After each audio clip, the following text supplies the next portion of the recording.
there's the port engine bay. I'm inside. There's Franny. Keep an eye on her. Asked her to put her life preserver on. So we have one engine now, I guess, not two. So becoming a more and more interesting trip as the hours go on.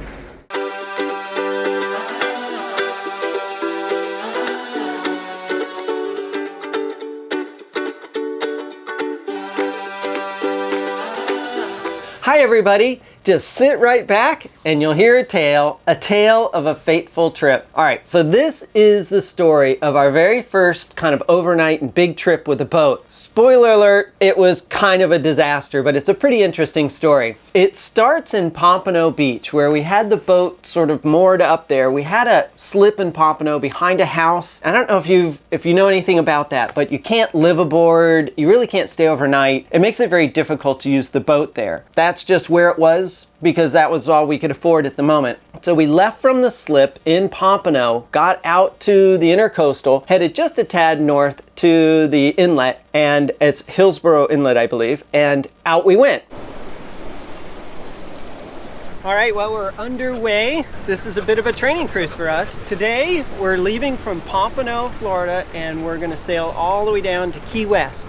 Almost 24 hours, probably. It's gonna be a bit of a long trip. We've got some weird weather. We have a cold front that's working its way through, trying to. So this is not going to be an absolute pleasure cruise. This is absolutely a working sail. We're heading up to 14th Street Bridge. So we're headed to Hillsborough Inlet. So we'll go through this bridge, then go a little bit, turn right, and go through the bridge out to the ocean. We'll be on our way. So we're coming up on the bridge here. We're gonna have to turn starboard just in a minute. There goes the bridge. Uh-oh. Here comes Popo. We're in a heck of a rush. Holy cow, look at that.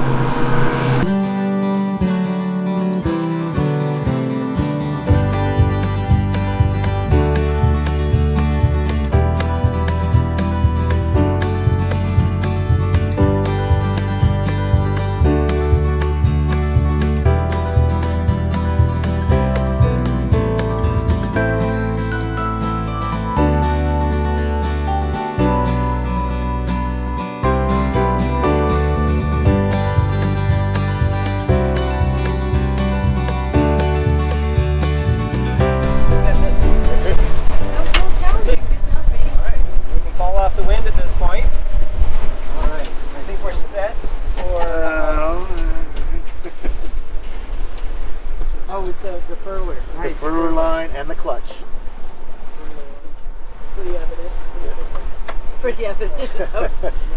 Yeah, so Franny's being funny.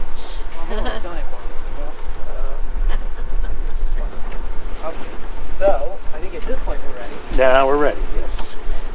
One clutch is undone.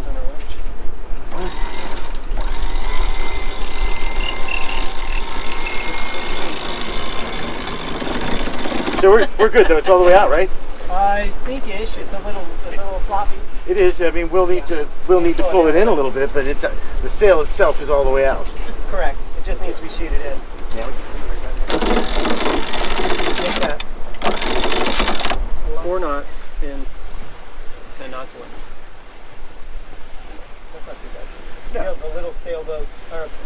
So it seemed nice, right? Let me give you a little background on time though. This is over Christmas of 2022. The weather was supposed to be kind of nice for the first half of the trip, and then there was a bit of weather moving in, a bit of a front, but we were really hoping that we would have fairly nice weather and prevailing winds that we could actually sail with. That was the idea at least. So we head out, and as we start out, it's kind of a nice day-ish, a little overcast, but it's fairly warm, and the wind is unfortunately out of the south, but that's all right. It's wind with the Gulf Stream, so the seas weren't too bad at all, but we were pretty much head to wind as we were heading south. Wow, it's pretty rough.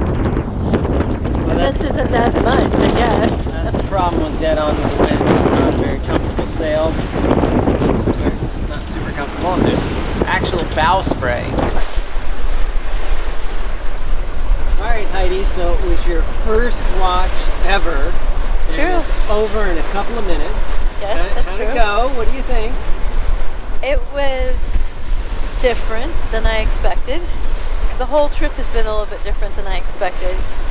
I'm learning a lot about everything. I mean, I can't even begin to tell you everything that I'm learning. You know, just actually doing it and living it and knowing it.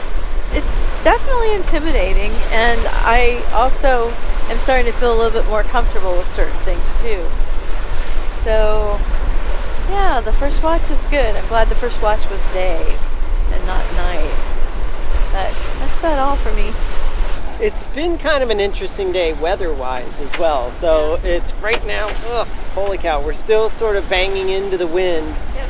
We expected the wind to have swapped around from behind, but it didn't today, or it's going to, and it just hasn't yet. We're still pretty hard on the wind there. Kind of see there, pretty hard on the wind. And that's just because we're trying to make this course our, just over 200 degrees. And we're heading south here on the chart plotter. We passed Miami a little while back. We're across from Key Biscayne, and we're going to be sort of turning as the Keys turn. But the wind just really isn't cooperating with us, and so we have both engines on actually to maintain control, steerage, and all of that. It's fine. It's all right. When the wind switches around, it should be coming from behind, so then we should be able to do more sailing. Temperature goes, it's beautiful today. Yep. I mean, Franny and I are just like, how cold is it going to get tonight? It'll definitely get a lot colder. In fact, it's supposed to drop down into the 50s back in Fort Lauderdale, where the kiddies are right now. So, yeah, it's going to get cold tonight. It's definitely going to get cold. Well, my watch is up next after Heidi's, and it'll be dinner time. She gets the sunset watch. Yeah, I get the sunset watch.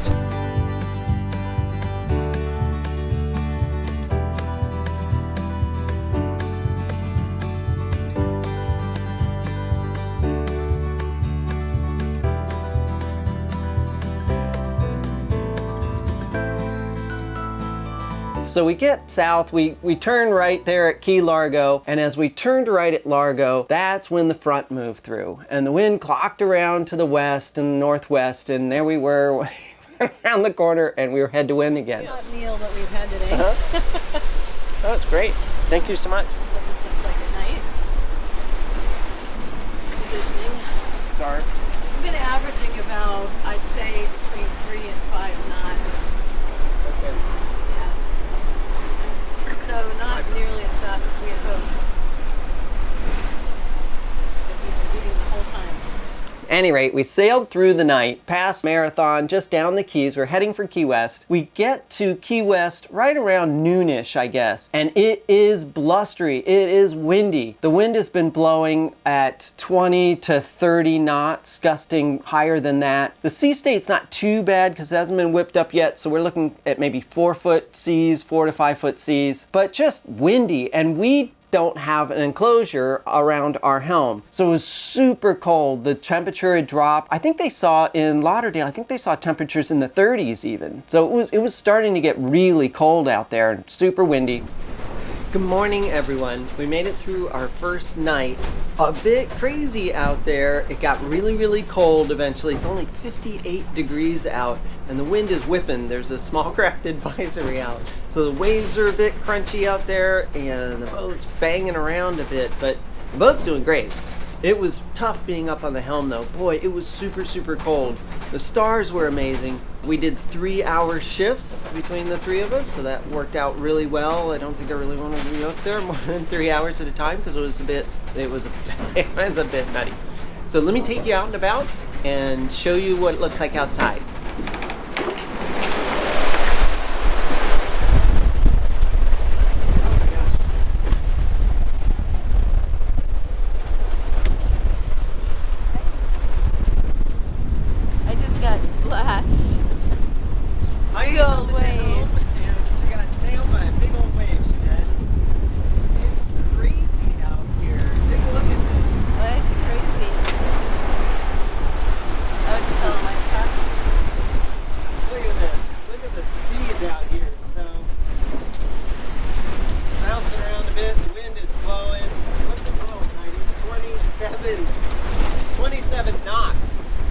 my gosh, yeah, the wind is really going. So we have 3 reefs in the main. It's barely up. And we have the head sail furled in a bit, not too far, but a little bit. Help balance the boat out a bit.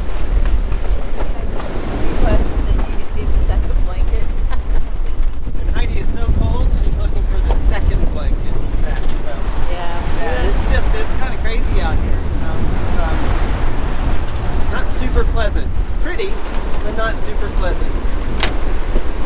So it's really pretty unpleasant out here. It is super windy and very cold. It's not even 60 degrees. I think it's in the upper 50s still. And it just, on that breeze, it's blowing about 26, 27 knots, something like that. So up to 30. So it's kind of intense. We hope to be in Key West in probably a couple, 3 hours, something like that. So it'll be nice to have the boat not doing the crazy that it's doing, because it's bouncy and kind of bangy out here actually. The boat, will lift up on a large wave and slam back down, and when it does, the whole thing shudders. It's really something. It's just basically picking it up and dropping it back into the water.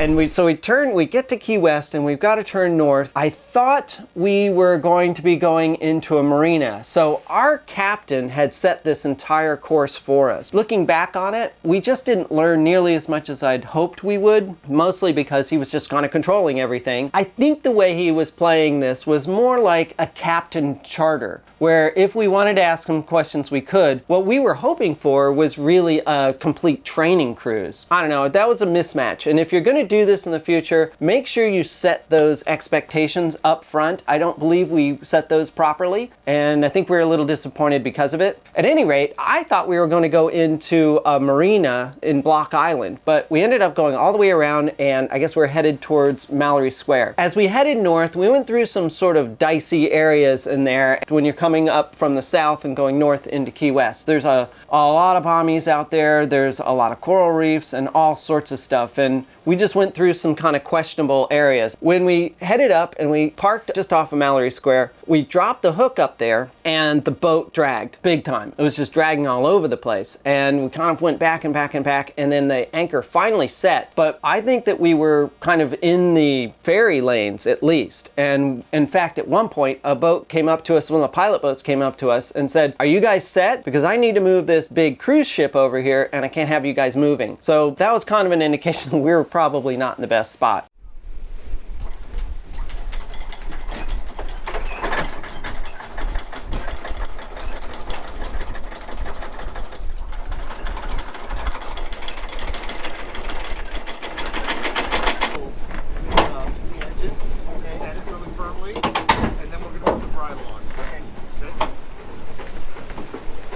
Shortly after the anchor was set, we were inside and we were going to go ashore. We had plans for that evening for Christmas Eve to go to dinner. Well, the conditions were just terrible. At this point, it was still blowing really hard. It was freezing cold outside, and it was really choppy, and it would have been very difficult in the dinghy anyways. So we decided to stay here and maybe cook our Christmas Eve dinner on board. But before we were able to do that, we were interrupted by a bilge alarm, and that's an awfully scary thing to hear after a passage. We checked the internal bilges. Heidi went up and down both hulls and checked all the internal bilges. They were all dry. Everything was great. That just left the engine rooms. So I started with the port engine room and I found our problem. The bottom of the rudder tube, so it's a casing that goes all the way up from the bottom of the hull that the rudder stock actually goes inside of. The bottom of this tube had 3 pinholes in it, and they were squirting water on top of the bilge pump. And that's what's setting the bilge pump off. Oh my God. So technically we were sinking. Now very slowly, and it would have taken an awfully long time, but technically in my mind we were sinking. I was like, oh my God, oh my God, oh my God, and we're sinking, we're sinking. So I'm running around the boat trying to find things. Mind you, we've only had the boat a few weeks at this point, and I didn't really have a really great understanding of everything that was on board. What I was looking for was some rubber, something I can clamp around that tube to get it to stop leaking. I didn't have any epoxy, I didn't have any of those sorts sorts of things. Now we have a full crash bag with all that stuff in it because we've learned our lesson from this. But back then we didn't have it. So I went around looking for some rubber straps and some other strapping and things, and I put some large hose clamps around the whole thing, and I was able to get it to stop leaking and dried out that engine bay. Because we were having issues with that rudder tube, I felt it was appropriate really to disconnect that rudder. I just afraid of putting any real stress on it. If we hit it really hard or something, I was afraid that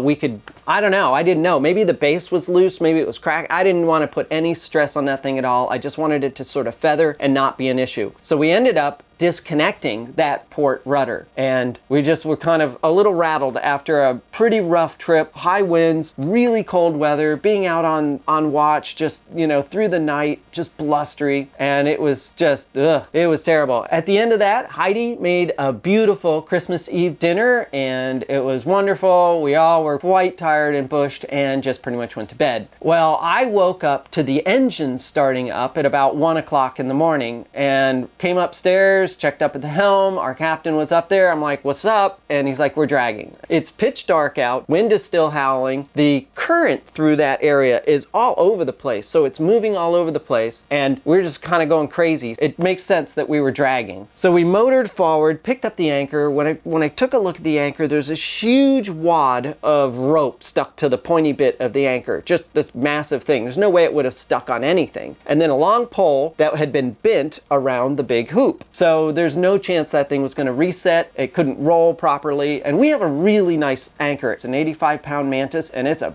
really good anchor, but you can't foul the anchor and expect it to set. So we got all that stuff cleared off of it, threw the anchor back down again, and it held through the night. Great. Went back to bed. The next morning, we just had kind of had big hopes for seeing Key West and doing things, but we were just tired. We knew we had to get back, and it was Christmas morning. It was still gray and windy. The wind had now clocked around to the northeast at this point. We knew we were going to be really hard on the wind on the way back as well. Kind of uphill both ways this trip. So now we're running on one rudder and both engines, and we took off out of Key West, headed south, and turned left to head back east to head home. Now, as I said, the wind was out of the northeast at this point, so we were hard on the wind. And it was a rough day. The sails now had time to really start to grow, and they were coming close to 6-8 feet, sometimes even higher than that. It was a bit of a rocky road, so the boat's slamming a bit and banging a bit, and it was just very uncomfortable.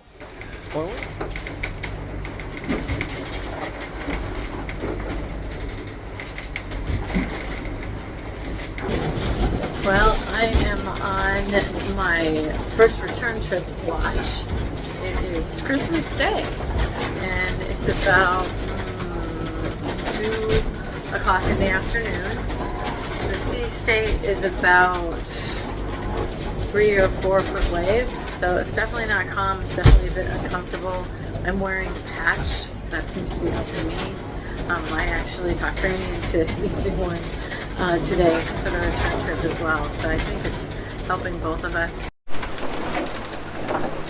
If you're wondering what it's like underway, it is a bit nutty. A crazy carnival ride. Whee! So, holy cow. So take a look. This is what it looks like outside. Whoa! A little bit of water there.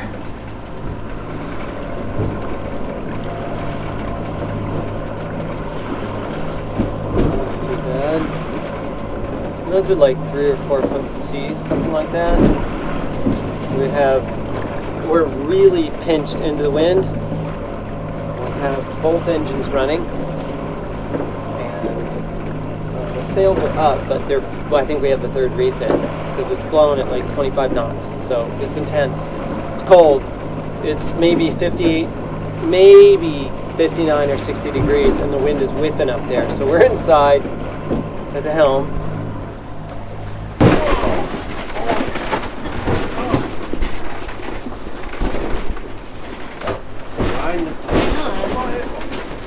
I'm literally watching. She's watching out the window. She can see what's going on.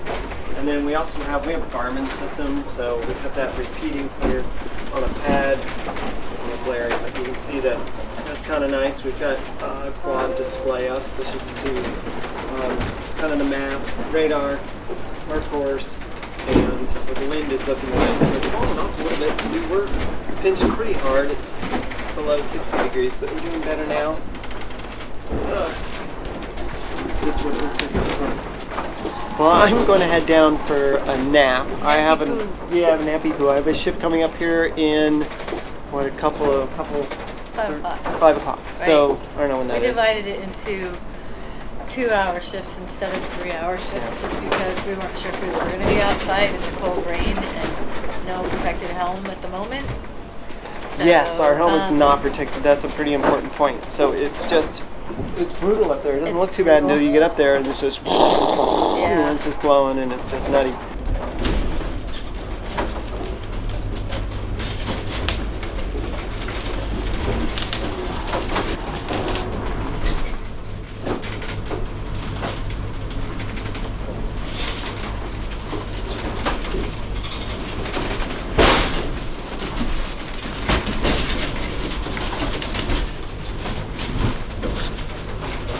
Well, we went through the day and into the night, and once we got to about marathon at about 1 o'clock in the morning, I was off watch and I was asleep, and I noticed that the port engine stopped, and that woke me right up. It's funny, you turn something off and it wakes you up. Well, that woke me up. The captain was at the helm at this point, and I said, "What's going on?" And he said, "Port engine just quit." And I'm like, "Did you try to restart it?" And he's like, "Yep, I did, and it only ran for a couple of minutes and it stopped."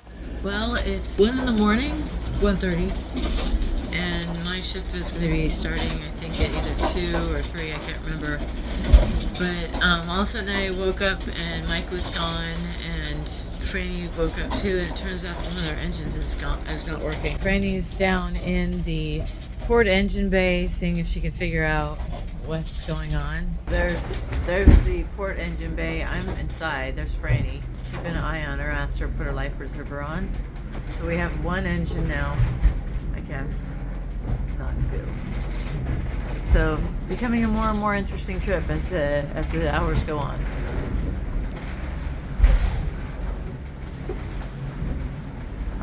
Did you get it started? It starts, it stops. So I think it's fuel filters, but I'm not positive. I have no idea really. It's a good place to start. I need some water. Yeah. Just parched. Hold on. My water.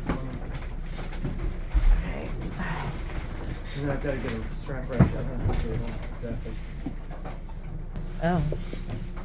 I was like, ah. So I took a look at the system and I thought, you know, what would make this thing not start? It's a diesel engine, so it's not an electrical issue. The starter's working fine. The engine's cranking over. It's not any of that. It's got to be fuel. What else could it be, right? My next thought was, I'll bet you the fuel filters are probably clogged. I've seen the Winds episode, and I know with the boat bouncing around quite a bit, you can dislodge all sorts of crap in the tank. And I was thinking, I'll bet the fuel filters are completely clogged. So I went to ship stores again. I found some filters. Now these were old. They'd been there probably since the commissioning of the boat. Two of them were so rusted there's no way I could even use them. One of them kind of okay-ish. This boat actually has two fuel filters too. It has one on the wall and it has one on the engine. So I was able to find both. I got them apart and replaced the filters, and I didn't see anything in the bowls of these things at all. The fuel actually looked pretty clean. I was like, well, we'll give it a try. We'll go ahead and replace filters. At least I can rule that out. After you do that, you need to prime the system, and there's a little primer bowl for this thing. So you push on this primer piston and it pulls all the air out of the system. There's a little bleed on the top. Well, that primer guy would not come back up. You push it down and go shh, and then it would just stay down. It wouldn't pop back up. And I started thinking, I wonder why it's not coming up. Maybe the spring's bad in it. Who knows? It's a little rusted around the edge. I was a little worried about it. With the two filters replaced, I hit the starter on the engine and it started back up, but once again only ran for maybe 3 minutes and chugga chugga chugga chugga chugga chugga kunk kunk kunk poof, and dies. And it's a horrible sound when it dies. It just feels like it's gonna rip itself off its mounts. Well, at that point, I just didn't know what to do. It was now probably 3:30, 4 o'clock in the morning, something like that. I was dead tired. We were getting some waves over the stern as well, and I was really worried about getting a dump of salt water into the engine bay. So, you know what? I just closed it up and I'll deal with it tomorrow. That was kind of my thinking.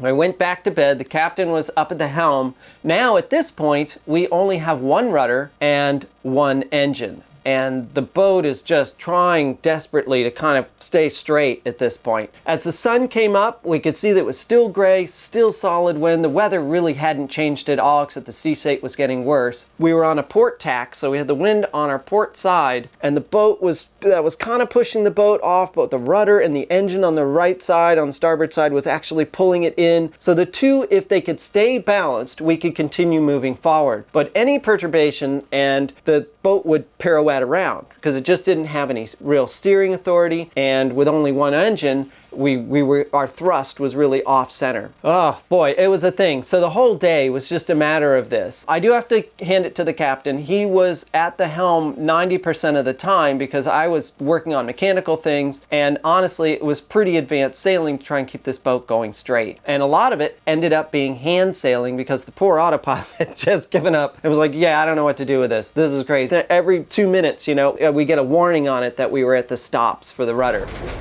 How you doing, Franny? How am I doing? I don't know. I don't feel 100%. That's for sure. This is pretty brutal out here. Pretty washy machiney, I guess is what people usually call it. Yeah, I think that's what Nikki and Jason said on there. Yeah, I think that's what they mentioned. I guess so. It just, it kind of reminds me a little of when we were back home in Colorado. We get 90-mile-per-hour winds. And the whole house would shudder. Yeah. And the wind would howl, and it would be pretty scary. And you had no control over it. There's nothing you could do. Right. And this feels kind of the same way. Of course, the movement's way different, but you don't have a lot of control over it. There's waves, and they come, they do their thing. And I just have to trust that the boat and the engines and sails and everything else are going to hold together. Everything's going to be fine. So it's a little weird, my first time. Ooh. And that Just happens. And it's scary. The water way up all over everything. Just the whole boat just sounds like that hurt,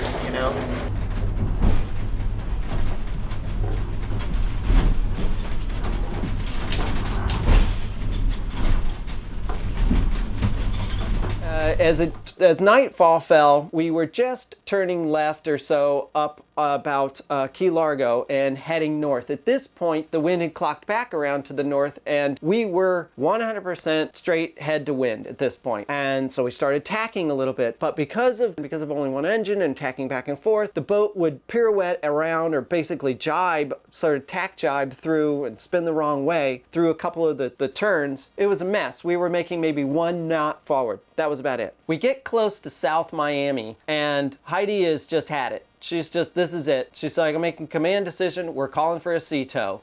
We had a subscription to Towboat USA, which is a lot like AAA if you're from the car world. They sent out a towboat. Heidi had to get with them. It was hard off the radio and then on the cell phone. It's about 8:30, 9 o'clock at night, so it's dark, pouring rain so bad we can't even see the lights of Miami. The towboat shows up kind of out of the mist. Boom, and there he is. And I'm like, wow, that's cool. The towboat operators slipped lines to our bow cleats and started towing us in, and everything just calmed down. It was amazing. It was like this aura of calmness hit the boat. We're no longer banging into the waves. Somebody else is towing us at just the right speed, and when you're being towed, they're responsible for your boat. So all that sort of dread and worry just sort of washed away.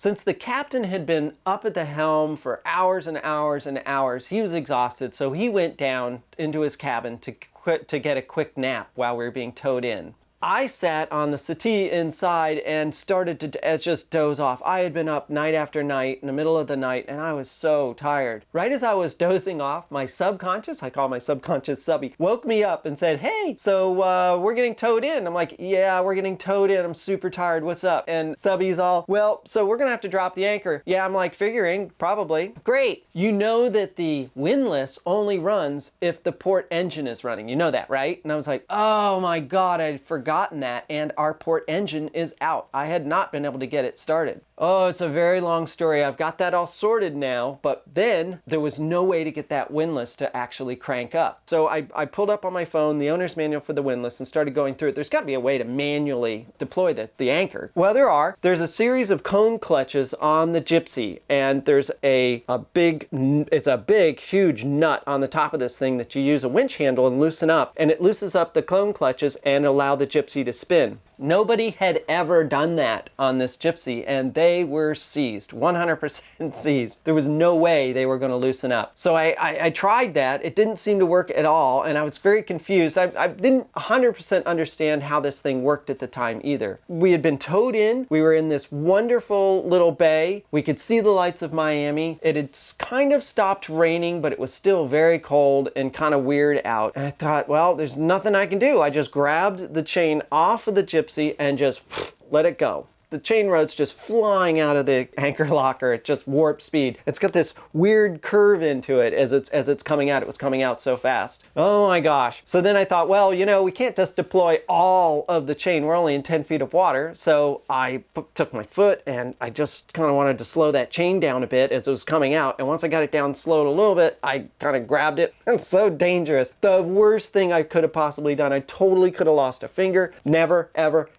do this. Very, very dangerous. But I just didn't know what to do. I was a bit sleep deprived and I just felt like I had to solve a problem, and that's how I solved it. So I slowed it down, got it to stop, put it back on the Gypsy. I hooked up the bridle. I got it off again and let it off so that we were on the bridle. Yay! Everything stopped. The towboat was able to slip their lines and they took off. And that was great. And there we were. Now it's about 9:30, 10 o'clock, and we're set. I come back inside. I look at the meter for the batteries on the nav station, and lo and behold, they're at 40%. That's right, because at that point, the only way to charge the batteries, the house bank, was with that port engine, which hadn't been running. Yikes. Well, we do have a big generator. We have a big 13.6 kilowatt generator, so let's just use that. And it was cold inside too. It was about 50 degrees inside, and we were all uncomfortable and tired and thought, let's just warm the place up a little bit, charge up the batteries, we'll run the generator over the night. It'll be great. It's gonna be fine. I go to start the generator, which worked just fine when we had our survey, and it ran for, I don't know, maybe about 3 minutes, and it threw up an error. And the error was no raw water. You're kidding me. Ugh. So I went through ship stores. I finally found an impeller for the generator, figuring that's probably what it was. Took the pump assembly apart, replaced the impeller, put it all back together, started back up, leaked like a sieve, because the little O-ring that was in there expanded as soon as I took it out. So it was really difficult to get it back in. But with a bit of silicone gel and a few other things, I was able to get it back together so that it didn't leak. Fired it up. Sure enough, 3 minutes later, got that same error. And it's a weird error because I could see water flowing through the system, yet the generator just wouldn't run. In the end, you'll see this in an upcoming episode, we did sort the problem, but at that point, we couldn't. So what do? So we just didn't have any choice. We had to turn everything off in the boat. That included the refrigerator, the freezer, everything, anything, the inverters, whole 9 yards. The only thing we could leave on was our anchor light, and that was it at the top of the mast. So that we had that light on, but everything else was off. Shut everything down. Got up the next morning, and Subby was like, you know, there's one piece of equipment, if you could get it running, would solve probably 80% of your issues. And I was like, yeah, what? And that would be that port engine. Maybe you should focus on that this morning. You know, good point. It was calm, it was overcast and gray, but it was a calm day and we could get into that engine bay and start figuring out what was going on. My initial thought from working on cars was that the fuel pump had probably failed. So I thought, well, I wonder if I can send Heidi on a wild goose chase and send her out looking for an electric fuel pump that I could just sort of splice into the system, bypass the old mechanical fuel pump, because that's what it is. It's just a little diaphragm with a little rod similar to a Volkswagen Beetle pump. That's exactly what it is. So I sent Heidi out to an auto parts store to find 12-volt electric fuel pump. Should be easy enough to find. that can handle diesel. And while I was out, she called back and she said, you know, maybe you might want to think about swapping out some parts from the starboard engine because it is running. And I was like, oh, I'm not sure I really want to do that, because if I screw something up, then now we have both engines are out. And she's like, you can't do anything right now anyways. So even if you screwed up the starboard engine, it's not like going to make things worse for you. So, and I was like, you know, that's a good point. So I started pulling parts off that starboard engine, started with the fuel pump and the filter assembly, and swapped them over from the starboard engine onto the port engine. And still, again, every time I went to prime, that primer bulb would not come up. And I got to thinking about it. I was like, you know, I was just kind of a little bit lost. And there we have it, boat fans. Look at that. Port engine is humming away, doing a great job, doing what it's supposed to do. That took a lot of effort to figure out what was wrong with that thing. So in the end, what I did was the pump that's down there, the mechanical pump, and the filter assembly, I took them off the starboard side to make sure that that wasn't what was causing the problem. Turns out it wasn't.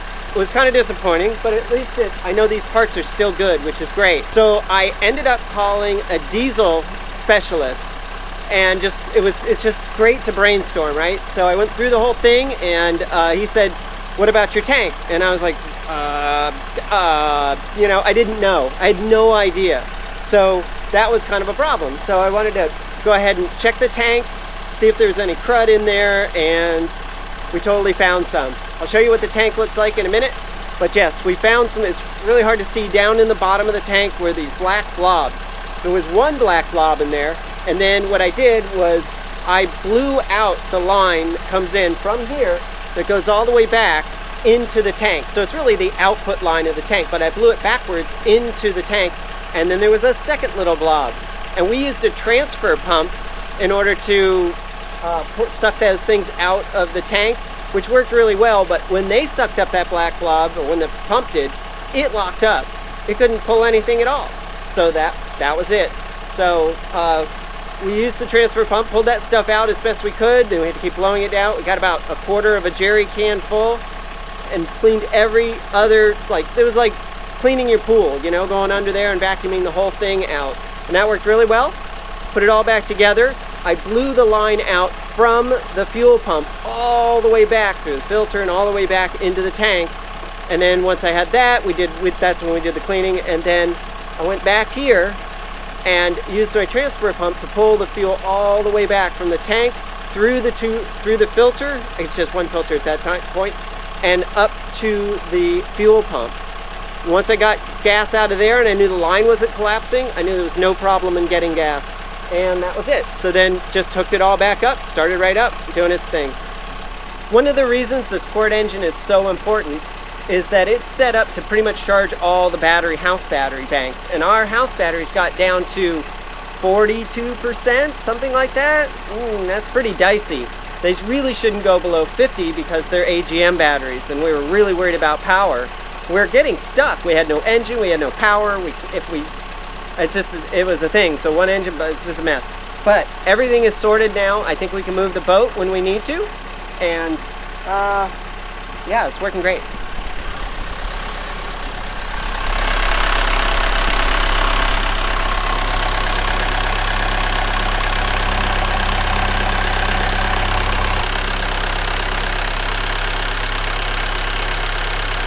But I'm super stoked that we got the engine running. I mean, we couldn't do anything before that.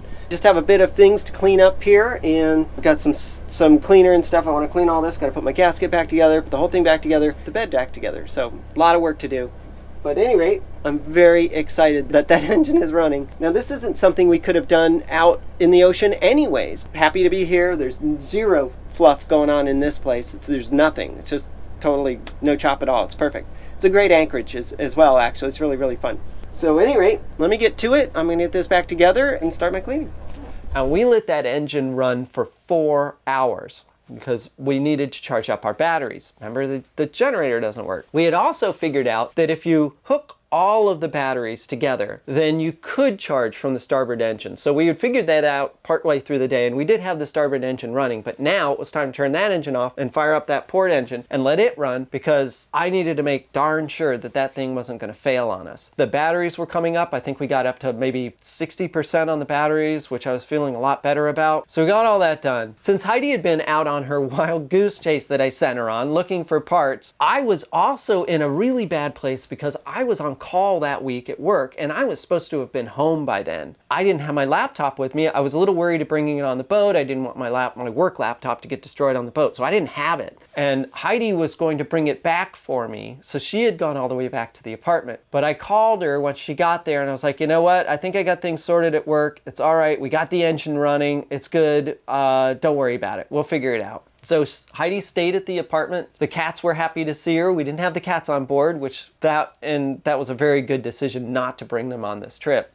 So she was back with the cats and she stayed at the apartment. I was back on the boat with the captain and we fixed a nice dinner. I had to clean up, took me 2.5 hours, clean up the whole master suite because it just, with all the diesel fuel everywhere. But things were looking up and I thought, you know what? I'll bet we can get back to Pompano now. The next morning we got up bright and early, got both engines started, and they were doing just fine. With that port engine running, now we could retrieve the anchor, which was great. So we got that pulled up, we got the boat all sorted, and we just followed the same path out that the towboat had pulled us in with. And the captain and I just headed north. We didn't bother with the sails, we didn't bother with any of that. We had both engines and one rudder. So we just continued north. It was once again head to wind the whole way, but the seas had calmed down a bit. The front had sort of died out by that point. And it took most of the day. I think we got in sometime around like 3 or 4 o'clock, something like that, into the inlet there for Pompano. We went back down the canal outside of the house that the boat was being kept at and put the boat on the dock, and that was kind of it. And captain got off the boat kind of pretty quickly and boom, he was gone. I sort of set the boat, kind of calm the boat down a bit. I proceeded to tidy up the boat, get the sails all completely back in the bag, and get the boat sort of post-trip kind of sorted. And that was the end of this incredibly harrowing trip. We learned a huge amount on this trip. We learned that one, we need an enclosure. The other was that you don't go out until the boat's reasonably sorted. Another thing we learned was this was supposed to be a training cruise, and it ended up being more like a captain's charter. That was a difficult thing, so I think that it's very important that you pick your captain carefully. The other thing that we learned was you don't go out in bad weather. Some other things we learned is that the boat can take a beating. This boat got hammered, and it did really, really well. I mean, it did great. All right, well, that was a crazy trip. We learned a ton, and we now had a long list of things we needed to fix on the boat as well, starting with that rudder tube. And so we needed to get hauled out for that to get that done. So in the upcoming episodes, you'll see us getting all that sorted. We also had to get the engine running properly and get that. I wanted to be really careful with those tanks and cleaning the tanks out. And then of course our generator wasn't running. So we had to get that sorted as well. Lots of stuff to do. The windlass, I think you remember from the survey that the top of the windlass was wobbling, and that's because the shaft was bent on that. So I had to rebuild the windlass and I had to figure out why those cone clutches were locked. That thing had to be sorted as well. So we have a lot of episodes coming up with a lot of work on the boat. Well, thanks so much for watching. We have all these episodes coming up. I hope you enjoyed this one, and until next time, safe travels. Bye.